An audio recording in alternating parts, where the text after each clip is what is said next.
go ahead and start the recording.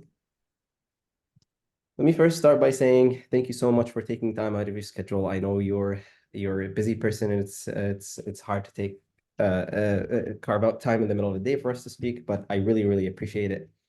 Nope, happy to do it. And since the first time we've met, I knew one day I wanted to do this with you because you were asking, such deep and analytical questions. I think I'm going to learn from her much more than she's gonna gain from me. So thank you again. Of course, happy to do it. And Dani is the main product person at Sketchy, at the company with a history of impressive history of product and EdTech combination. If you'd like to take like a minute or two introducing yourself and your background, I'd really appreciate that. Sure. Dani Dyess, I'm a product manager that spent my career mostly in EdTech and currently working with Sketchy, which we'll talk a bit about today, I think, which is a educational program for medical students. Nice. And the topic we're talking about today is account sharing. As you know, in the e-learning in EdTech space, students often share for a variety of reasons. And the first question I want to ask you today is, what was the discovery story? When did account sharing start? And because for some companies it starts like when they reach a specific number of students, 1,000 or 2,000 or 10,000, or is it just from the first day we noticed there was account sharing? I don't know the original history in the very early days, but I can say that account sharing for Sketchy has been a problem, certainly throughout the time that I've been here. And from pretty early on, I think it's pretty typical, especially for students who, have a limited budget and feel like sharing these resources is doing their friends a favor. I think it's very common. Okay, so pretty early on. Mm-hmm. Do you know? I mean, one theory is that it's the reason for the sharing is for financial reasons. Do you know if that is the case, or if it's more likely done because of convenience of sharing versus creating new accounts? I think it's primarily financial. Right. Um, the product in terms of medical school study resources is priced really competitively, but it is an expensive program for a student who's, in college or in medical school. So I think it's primarily financial. Um, Up until implementing Rupt, it was very easy to share emails. So I think that probably went into it as well. Once users started sharing, it felt like there was no reason to stop. Okay. Yeah. And at what point did it start seeming like you should do something about it? It's becoming a problem. Maybe we should do something about this. Yeah, we implemented our own system internally just to get a sense of how many of our users were account sharing. And we actually did a survey as well to ask, how do you get access to Sketchy? And we found that it was quite a bit. There was a really large number of account sharers. That was last year at some point the decision was made, and I came on board in July, and it was one of my first initiatives was to implement some sort of device management or account sharing control. Nice. So we're speaking to the perfect person about this. Um, but okay, so you did a survey, and students said that we get access to this through our friends' accounts or somebody else's account. Yeah, the questions were, I pay for my own subscription, I use a friend's subscription, I share a subscription with a friend or a group, or I find the resources elsewhere for free. And there was a sizable number of respondents who said that they were sharing with a group or another individual. Very interesting. Okay. I didn't think they would willingly just flat out admit that. Uh, Yeah, it was the survey was done by a third party. So that's helpful to get some honest answers. But I also think that there were a large number of account sharers who didn't realize that or didn't think about the impact that that has on the company. It was more like, this is an amazing resource. I want to let everybody I know, or, I want to share this with as many people as I can. And so I don't think it was always Oh, um, no ill will trying sometimes to just share the resource. so I see. So it was sometimes for, out of good intention, but they don't Yeah. think about the harm it's doing. Yes. And I think that's really common. I mentioned I've been in EdTech for a while, and I think among students, among teachers, there's this feeling of like pooling resources and helping each other out and, making sure everyone has access to everything. And I think in EdTech, this is a particularly big problem. Interesting. Um, and then, so after this was discovered, after this, was it, help me understand your perspective. Was it looked at as, okay, this is a problem we need to solve, or it was looked at, this is an opportunity we could seize and probably grow from I think the latter. the latter? Seeing, the number of people who are sharing accounts, it's hard not to see the opportunity there if those people converted. So, maybe a bit of the former, but led to the latter, right? It's all about increasing our users and sometimes it's about the revenue. Well, and as far as I understand, users also get a better experience if they have their own specific account. That is true, especially with our new version of Sketchy that we're releasing this summer. It becomes more and more important to have your own account because of the personalization and the account history that leads to the adaptations in your instruction. So account sharing, not only is it bad for the business, but it is a subpar user experience for sure. Do you think that personalization plays a big role in deterring account sharing? I really do. And not just the deep personalizations like adaptive instruction, but even use of someone's name on a screen and use of that user's history for whatever it is, if it's notifications in product or different greetings on the product screens. I think it makes a big difference. Um, so the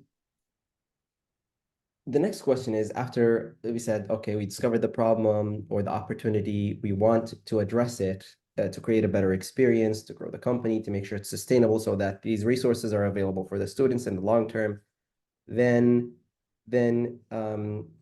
you address it. And your perspective is like it's more of an opportunity. It changes how you address it, because you can one of the public EdTech companies I met, they think about it as a carrot and stick, and they Mhm. have a much more of a stick approach than a carrot.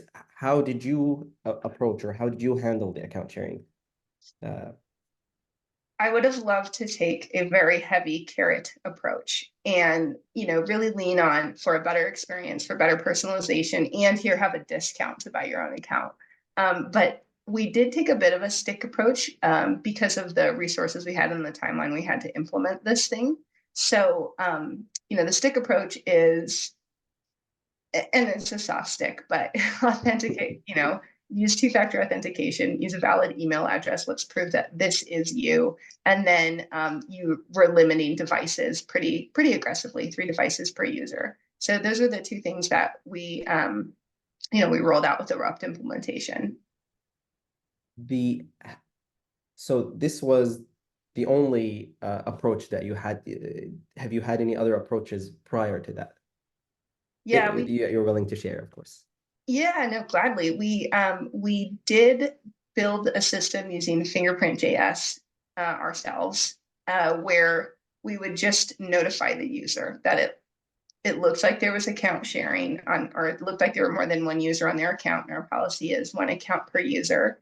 And then we also sent out an interrupting message for concurrent video playing. So if 2 users were watching 2 different videos at the same time, the videos would stop and they'd see the message.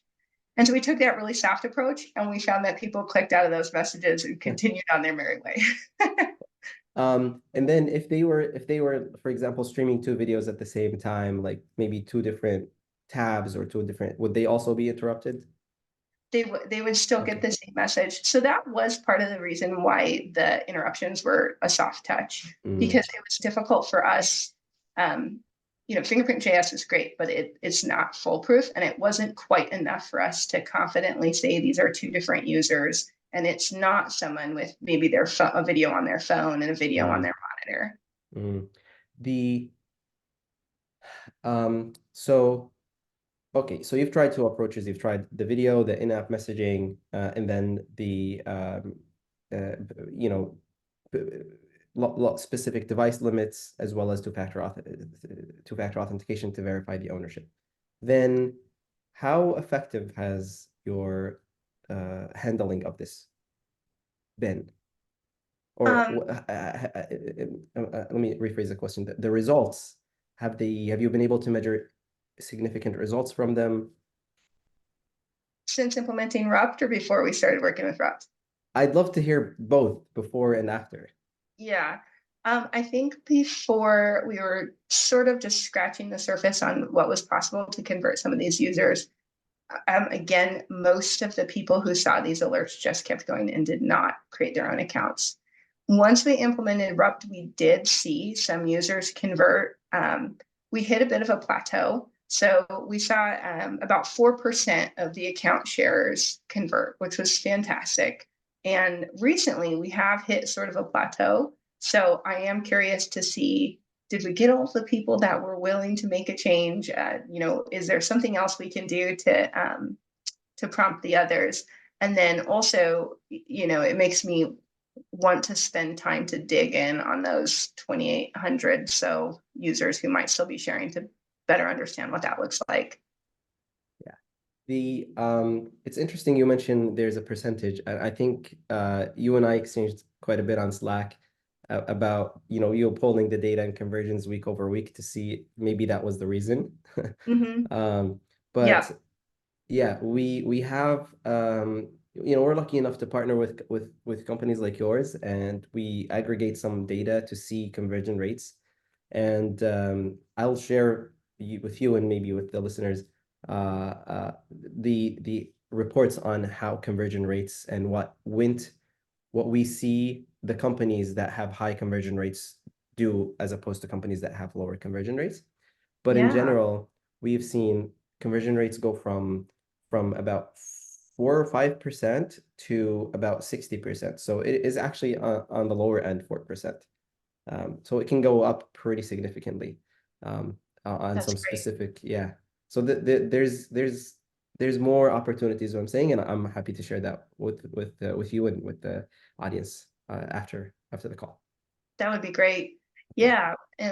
Yeah. We know that there's more to do, and we're interested to dig in more and see how else we could get to some more conversions. But I will say that where we landed right now, this 4% does make the implementation a success for us. This was a lot more than we were getting prior to using Rupt. Does I appreciate that. As much as I appreciate and love to talk about Rupt, this is more than just about Rupt. And you're kind enough and informed and at the forefront of this. It's for the whole industry. So I appreciate that very much. But did account sharing make a dent in the company's growth or revenue or metrics? When before and after, did it make a significant impact? Not at this point. The 4% is definitely a contributor, but I wouldn't say it was a significant impact at this point. Hopefully it becomes at some point. Yeah. Sorry, please go ahead. No, that I disagree. Yeah, it would be great Yeah. if it did, but at this point it feels more like a necessary maintenance effort with a positive return, but um, not enough to really move the needle, I would say. Okay. How did you have concerns before implementing both solutions or either solution, and then did these concerns occur or not? So for example, some companies have concerns about churn. They say, well, if we start targeting users, we might just put them off and they'll leave us. And then did that happen? Did that yield to a significant churn, for example? Yeah, I think my biggest concern was the user experience and our users being frustrated with the sudden need to validate their emails. And that might have been a company specific problem or like a personal problem for Sketchy, but we had a large amount of usernames that were clearly not real emails. Like, this is my sketchy account at gmail.com. So that was a big concern for me. It's just the user experience um, and backlash from asking our users to take this extra step on their accounts. And I will say, when we first rolled out Rupt, we were flooded with customer support requests. And what is this? Well, I'm not sharing my account. But once we got through that initial pain point, which we knew would come because we had never validated emails before, the customer support issues have been pretty minimal. I think I saw 2 in our last quarter, specifically about frustration with the account sharing messages. So luckily that concern didn't turn out to be too big of a deal. And then in regards to churn, I wasn't too concerned about that because these people weren't paying for their accounts anyway, for the most part. And we have not seen a significant enough decrease in our numbers of active users, like our daily, weekly, monthly active users, to make me think that this is having that sort of impact at all. That is very insightful. Thank you. Yeah. Often companies try to try multiple strategies for growth. You mentioned you looked at this more of an opportunity than a problem. They try referrals. There's other growth initiatives, but often one that growth teams or product teams are, because they're purely product led, they compare referrals to account sharing prevention. Is that something you have tried, or how do you think about the two? I have thought of them separately. I do think, of course, now that you said that's related, and we did have one initiative we never went forward on, but trying to target these, especially the accounts that had many users, and offer them like a family discount or a friends and family or group discount of some sort as sort of a referral initiative. But that's the closest we've ever tied the two together. Okay. There's a very interesting comparison between account sharing conversion rates and participation rates or share rates, and versus referral program participation rates and conversion rates. And the global average is about 2%, and the specific SaaS average is about 4%. Because you said like you have about 4% conversion rate, it's actually on the higher end of referrals, and the participation rate equals about however much account shares there are, and the reach is however many people they share it with. So it's kind of a roundabout way of turning account shares into referrals. Yeah. But we have some data on that, and happy to share that with you too. Yeah, great. Yeah. The final question I have is, do you have any tips or insights for anybody or any company that's trying to address this and try to either take advantage of or prevent a problem of account sharing? Yeah, I think of course the first step is knowing your numbers. So do something to get a sense of what account sharing looks like within your company. And then that's for baseline, and that's just general understanding of what the landscape is. Then the other thing I think is, in addition to implementing things like Rupt offers with the 2-factor authentication and the account sharing prevention, I also think personalization goes a long way. So talk to your users through your product, whether that's by using their name or, again, using their usage history to suggest something relevant to them, and make personalized marketing a priority too, because I think the more that we individualize our users, the more likely that they're going to own their own user experience and maybe even not want to share that because, you know, nobody wants someone else messing up their Duolingo streak or whatever it might Yeah. be. Yeah.